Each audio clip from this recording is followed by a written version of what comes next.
Resaka sambo AW izay nanjavona efa roa herinandro ary tsy mbola hita popoka hatramin'izao indray no resahana amintsika ato anatin'ity vidéo ity satria mantsy maro no metram-panontaniana amin'ilay hoe tena nanjavona tsy hita popoka ve ilay sambo sa misy jiolahan-tsambo indray any ho any no mahatonga azy ireo tsy hita popoka tahaka an'izao. Ka ny pitsopitsony mahakasika an'izay ny fakafakena amintsika ato anatin'ity vidéo ity ka manasa antsika rehetra anaraka an'ity vidéo ity hatramin'ny farany. Aza dindro ny milaiky ny vidéo antsika ary tsara voatrany ny miabone amin'ny chaîne antsika mba ahafahanareo manaraka tsy tapaka ny vidéo zay lefa nety isan'andro. Tsy ampy-andela moa isika fa avy hatrany tonga de vavany ndao ary.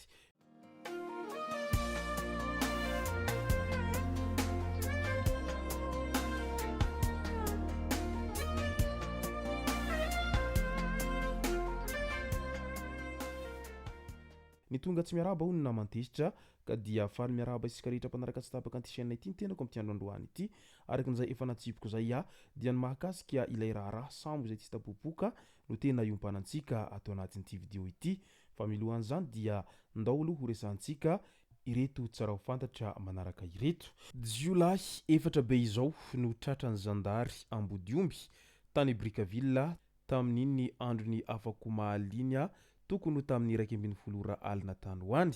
Teo famakina trano izy ireo no tonga ny mpanao fisafoana ka noraisim-potsiny niaraka tamin'ireo entana izay efa teny an-tanan'izy ireo. Afa-po tanteraka amin'ny fiasan'ny zandary ao amin'ny brigade territoriale Brickaville izay tariny CB ny vahoaka raha ny fijorana volombelona voaray avy any an-toerana trano. Tsy nisy afabela izay nanao ratsy voasambotra fa nahiditra amponja daholo. Vokatra maro ny sesisesy no vitan'ny zandary any an-toerana tato ho ato izay ary tsapany mponina izany fa mitoetra ny fandriampahalemana noho ny ezaka ataon'ny CB sy ny ekipany. Ka dia velom-pisaorana an'ireo zandarmaria any an-toerana araka izany nivoakan'ny Brickaville manoloana izao ezaka lehibe izay ataon'izy ireo izao. Eo amin'ny resaka vakitrano izay hatrany tany Toamasina, jiolahy misarotava misa efatra no nanafika tokantrano iray tao amin'ny carreau 3A Andranomadio parcelle 11 bar 43 ao Toamasina tamin'iny herinandro iny. Norahonan'izy ireo haolana ilay renim-pianakaviana raha toa ka tsy mamoaka ny vola.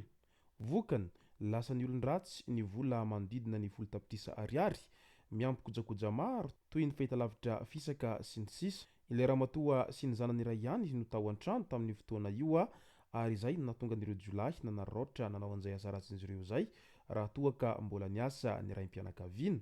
Midika izany fa tena mbola mahamay ny tanàna any Toamasina any amin'izao fotoana izao na dia efa miezaka manao entso-javatra azy ireo mpitandro fidlaminana izay mba hamongotra hatramin'ny fakan'ireo tambozotran'ny jiolahy dia hita fa mbola manano sarotra ny fifehezana an'izany noho ireo jiolahy izay mitombo isan'andro any an-toerana any amin'izao fotoana izao. Andao amin'izay ho resahantsika ny mahakasika ny raharaha izay fanjavonan'ny sambo izay niala avy tao Mahajanga hihazo any Komoro.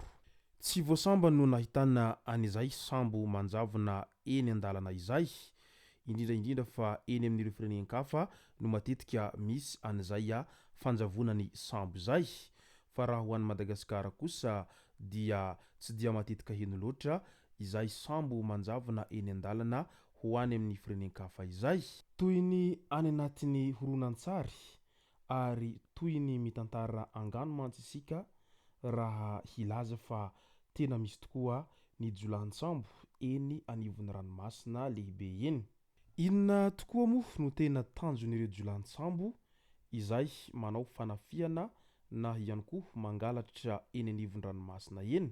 Tsy vitany mandroba ny zavatra izay hoentin'ireo sambo hafa izy ireo fa ny tena tanjon'izy ireo ihany koa amin'ny fanafiana izay ataon'izy ireo izay rehefa sendraka mahita izay azon'izy ireo tafiana izay dia ny hangalatra olombelona ao anatiny. Hatao inona moa ireo olombelona izay angalarin'ireo jiolahan-tsambo ireo? Matetika ireo olombelona izay angalarin'ireo jiolahan-tsambo indrindra fa ny vehivavy no tena lasivatra amin'izany dia hoentin'izy ireo ka ho terena hivarotena eny anivon-dranomasina eny. Izany hoe tafiditra ao anatin'ny irony antsoina hoe fanaovana trafika des êtres humains irony zany ireo misehatra amin'izay resaka fanaovana jiolahin-tsambo izay. Aza mba tratran'izy ireo ihany raha sendraka mifanihatra amin'izy ireo eny an-dranomasina izay fa tena mahasahy mamono izy ireo no sady mahasahy manafika noho izy ireo tena mitondra fitaovam-piadiana mihitsiny amin'izay fanaovan'izy ireo asa ratsy amin'ny resaka fanaovana jiolan-tsambo izay. Ny ankamaroan'ireo jiolan-tsambo raha ho an'ny continent afrikana dia matetika ry zareo somaliana no tena manao an'izay asa ratsy eo amin'ny resaka fanaovana jiolan-tsambo izay. Tsy hiteny akory etsy fa hoe nohon'izay resaka jiolan-tsambo izay no nahatonga an'ilay sambo niala avy ao Mahajanga hihazo any Komoro no nanjavona tsy hita popoka sanatria fa mba tiako hisintomana ny saintsika fotsiny fa tena misy io resaka jiolan-tsambo io eny anivon-dranomasina eny. Raha atao jeritodika izay dia efa nisy sambo iray ihany koa tamin'iny taondasa iny izay nanjavona tsy hita popoka raha toa ka hihazo any Mayotte ary mandrakitiny androany dia tsy nahenombo avao ireo rehetra atao anatiny ilay sambo ho any Mayotte tamin'iny fotoana iny. Tsy fantatra na maty izy ireny na velona fa ny zavatra fantatra fotsiny dia tsy nazahomba avao mihitsiny mandrakitiny androany na dia efa natao aza ny fikarohana etseroa. Tahaka an'izay ihany koa ity tranga izay nahazo any sambo izay hihazo any Komoro ity. Niainga tao Mahajanga ny 14 Jona 2024 ity sambo izay nitondra olona 30 ho any Komoro ity. Raha ny tokony ho izy dia ny 17 Jona 2024 teo izy no miditra ao amin'ny seranantsambony Komoro saingy hatramin'izao tsy hita ary tsy fantatra izay misy azy. Manao ezaka fikarohana azy ny fitondram-panjakana malagasy amin'ny alalan'ny governoran'ny faritra Boeny. Miara-misalahy amin'izany ny fitondram-panjakana ao Komoro. Fitaovana arifomba maro no nahetsika amin'ny fikarohana hatramin'ny fiaramanidina. Olona avy amin'ny faritra maro ao Madagasikara no niaraka tamin'ity sambo ity. Misa 4 mianaka voalaza fa avy ao Antsohi izay ahitana renim-pianakaviana, zazamam-behivavy sy ny sisa. Metohy ny fikarohana ary mankahery ny fianakaviana ireo rehetra niaraka tamin'ity sambo AW ity ny governoran'ny faritra Boeny manoloana ny tsy fahitana an'ity sambo ity. Aingane mba ho hita araka izany ity sambo ity ary aingane mba ho velona ina soamantsara avokoa ireo rehetra atao anatiny ity sambo izay nanjavona tsy hita popoka ity. Izay moa no masaka azona roso tao anatin'ity video ity. Tomboka lasy tomboka vavy misaotratsika rehetra nanaraka an'ity video ity hatramin'ny farany.